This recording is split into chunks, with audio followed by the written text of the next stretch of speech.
ಪ್ರಿಯ ವೀಕ್ಷಕರೇ, biopic YouTube ಚಾನಲ್ಗೆ ಸುಸ್ವಾಗತ. ವಿರಾಟ್ ಕೊಹ್ಲಿಯ ವಿಕೆಟ್ ಹೊಡೆದು ಎಲ್ಲರನ್ನೂ ಅಚ್ಚರಿಗೊಳಿಸಿದ ಭಯಾನಕ ಯಾದವ್. ಈ ಪ್ರಿನ್ಸ್ ಯಾದವ್ ಯಾರು? ಎಲ್ಲಿಂದ ಬಂದವರು? ಒಬ್ಬರೇ RCBಯನ್ನು ಧ್ವಂಸ ಮಾಡಿದ್ದಾರೆ.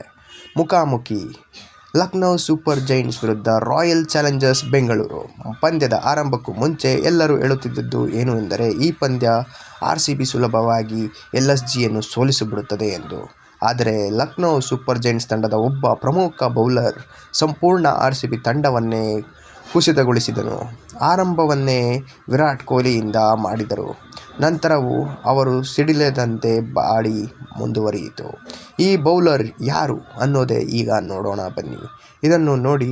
RCBಯ ಸ್ಕೋರ್ 9 ರನ್ಗೆ 1 ವಿಕೆಟ್ ಆಗಿದ್ದ ಸಮಯ ವಿರಾಟ್ ಕೊಹ್ಲಿ ಕ್ರೀಸ್ನಲ್ಲಿ ಇದ್ದರು. ಬೌಲರ್ ಪ್ರಿನ್ಸ್ ಯಾದವ್ ಅವರ ಒಂದು ಭಾರಿ ಇನ್ನಿಂಗ್ಸ್. ಚೆಂಡು ಒಳಗೆ ಸ್ವಿಂಗ್ ಆಗುತ್ತದೆ. ವಿರಾಟ್ ಕೊಹ್ಲಿಯ ಬ್ಯಾಟ್ ಮತ್ತು ಚೆಂಡಿನ ನಡುವೆ ದೊಡ್ಡ ಗ್ಯಾಪ್ ಉಂಟಾಗುತ್ತದೆ. ನಂತರ ಚೆಂಡು ನೇರವಾಗಿ ಹೋಗಿ ವಿರಾಟ್ ಕೊಹ್ಲಿಯ ಸ್ಟಂಪ್ಗಳನ್ನು ಹೊಡೆಯುತ್ತದೆ. ವಿರಾಟ್ ಕೊಹ್ಲಿ ಶೂನ್ಯಕ್ಕೆ ಕ್ಲೀನ್ ಬೌಲ್ಡ್ ಖಾತೆಯನ್ನು ತೆರೆಯುತ್ತಾರೆ, ಅಂದರೆ ಔಟ್ ಆಗುತ್ತಾರೆ. ಇದನ್ನು ನೋಡಿ ವಿರಾಟ್ ಕೊಹ್ಲಿಗೆ ಚೆಂಡು ಯಾವಾಗ ಬಂತು, ಹೇಗೆ ಬಂತು ಅನ್ನೋದೇ ಅರ್ಥವಾಗಲಿಲ್ಲ. ಇಷ್ಟು ದೊಡ್ಡ ಗ್ಯಾಪ್ ನಿರ್ಮಾಣವಾಯಿತು. ಚೆಂಡು ಸ್ಟಂಪ್ಗೆ ತಗುಲಿ ಬೌಲ್ಸ್ಗೆ ಹಾರಿ ಹೋಗುವಂತೆ ಮಾಡಿತು, ಎಂದರೆ ಬೇಲ್ಸ್. ಸ್ಟಂಪ್ ಹೊಡೆಯಲು ಶುರುವಾಗುತ್ತದೆ. ವಿರಾಟ್ ನೆಲಕ್ಕಿರುಳುತ್ತಾರೆ. ಸ್ಟಂಪ್ನೊಳಗೆ ಇರುವ ಕ್ಯಾಮ್ರಾವು ಸಂಪೂರ್ಣ ಹಾನಿಯಾಗುತ್ತದೆ, ಏಕೆಂದರೆ ಪ್ರಿನ್ಸ್ ಯಾದವ್ ಅವರ ಬಿರುಗಾಳಿಯ ಶುರುವಾಗಿದೆ. ಮೊದಲ ವಿರಾಟ್ ಕೊಹ್ಲಿಯನ್ನು ಔಟ್ ಮಾಡಿದರೂ ನಂತರ RCB ಬ್ಯಾಟ್ಸ್ಮನ್ಗಳನ್ನು ಮುಗಿಸಿದರು. ಇದನ್ನು ನೋಡಿ ವಿರಾಟ್ ಕೊಹ್ಲಿಯ ಹೊಡೆದ ವಿಕೆಟ್ ಗಾಳಿಯಲ್ಲಿ ಹಾರಾಡುತ್ತಿತ್ತು. ವಿಕೆಟ್ ನೆಲಕ್ಕೆ ಬೀಳುತ್ತದೆ. ವಿರಾಟ್ ಕೊಹ್ಲಿ ಶಾಕ್ ಆಗುತ್ತಾರೆ. ಚೆಂಡು ಎಲ್ಲಿಂದ ಬಂತು, ಹೇಗೆ ಇಷ್ಟು ಸ್ವಿಂಗ್ ಆಯಿತು? ಅವರಿಗೆ ಚೆಂಡಿನ ಚಲನೆ ಅರ್ಥವಾಗಲೇ ಇಲ್ಲ. ಸಂಪೂರ್ಣ ಗೊಂದಲಗೊಳ್ಳುತ್ತಾರೆ. ಅವರು ಪ್ರಿನ್ಸ್ ಯಾದವ್ ವಿರಾಟ್ ಕೊಹ್ಲಿಯನ್ನು ಬೌಲ್ಡ್ ಮಾಡಿದ ನಂತರ ಗಾಳಿಯಲ್ಲಿ ಹಾರಿದಂತೆ ಜಿಗಿದು ಸಂಭ್ರಮಿಸಿದರು. ನೋಡಿ ಎಷ್ಟು ಎತ್ತರಕ್ಕೆ ಜಿಗಿದರು. ವಿರಾಟ್ ಕೊಹ್ಲಿಯಂತಹ ಬ್ಯಾಟ್ಸ್ಮನ್ನ ವಿಕೆಟ್ ಪಡೆಯುವ ಸಂಭ್ರಮವೇ ಅಷ್ಟು ದೊಡ್ಡದ್ದು. ಆದರೆ ಪ್ರಿನ್ಸ್ ಯಾದವ್ ಕೇವಲ ವಿರಾಟ್ ಕೊಹ್ಲಿಯನ್ನೇ ಔಟ್ ಮಾಡಲಿಲ್ಲ, ಆದರೆ ನಂತರ ಚೆನ್ನಾಗಿ ಸೆಟ್ ಆಗಿದ್ದ ದೇವದತ್ ಪಡಿಕ್ಕಲ್ ಅವರನ್ನು ಕೂಡ ಕ್ಯಾಚ್ ಆ್ಯಂಡ್ ಬೌಲ್ ಮಾಡಿದರು. ಹೌದು, ದೇವದತ್ ಪಡಿಕ್ಕಲ್ ಮತ್ತು ರಜತ್ ಪಟಿದಾರ್ ನಡುವೆ ಒಳ್ಳೆಯ ಜೊತೆ ಆಟ ನಿರ್ಮಾಣವಾಗಿತ್ತು. ಇವರಿಬ್ಬರು ತಂಡವನ್ನು ಗೆಲುವಿನತ್ತ ಕೊಂಡೊಯ್ಯುತ್ತಾರೆ ಅನಿಸುತ್ತಿತ್ತು. ಆದರೆ ಆಗ ಮತ್ತೆ ಪ್ರಿನ್ಸ್ ಯಾದವ್ ಬಂದು ದೇವದತ್ ಪಡಿಕ್ಕಲ್ ಅವರನ್ನು 34 ರನ್ಗಳಿಗೆ ಔಟ್ ಮಾಡಿದರು. ಅವರ ಮ್ಯಾಜಿಕ್ ಅಲ್ಲೇ ನಿಲ್ಲಲಿಲ್ಲ. RCBಯ wicket keeper batsman Jitesh Sharma top order ಕುಸಿದರೆ ನನಗೆ ಬ್ಯಾಟಿಂಗ್ ಅವಕಾಶ ಸಿಗುತ್ತದೆ ಎಂದು ದೊಡ್ಡ ಮಾತುಗಳನ್ನಾಡುತ್ತಿದ್ದರು.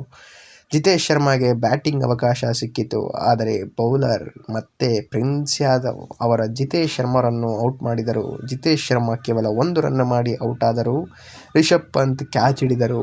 3 ಚೆಂಡು ಆಡಿದ ಜಿತೇಶ್ ಶರ್ಮಾ 1 ರನ್ ಮಾತ್ರ ಮಾಡಿದರು.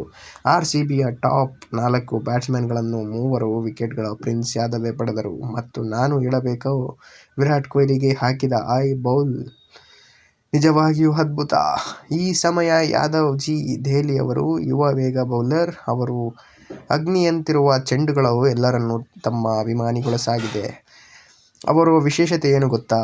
ಗಂಟೆಗೆ 150 ಕಿಲೋಮೀಟರ್ ವೇಗದವರೆಗೂ ಬೌಲಿಂಗ್ ಮಾಡಬಹುದು. ನಿರಂತರವಾಗಿ 140+ ವೇಗದಲ್ಲಿ ಚೆಂಡು ಎಸೆಯುತ್ತಾರೆ.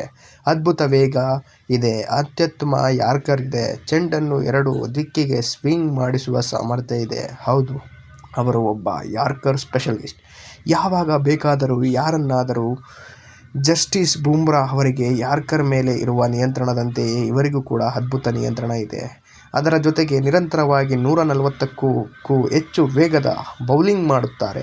ಬೇಕಾದಾಗ ಸ್ಲೋಯರ್ ಬಾಲ್ ಹಾಕಿ ಬ್ಯಾಟ್ಸ್ಮನ್ನರನ್ನು ಗೊಂದಲಕ್ಕೀಡುವ ಮಾಡುತ್ತಾರೆ.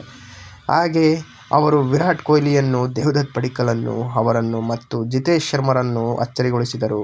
ಒಬ್ಬರೇ ಪ್ರಿನ್ಸ್ ಯಾದವ್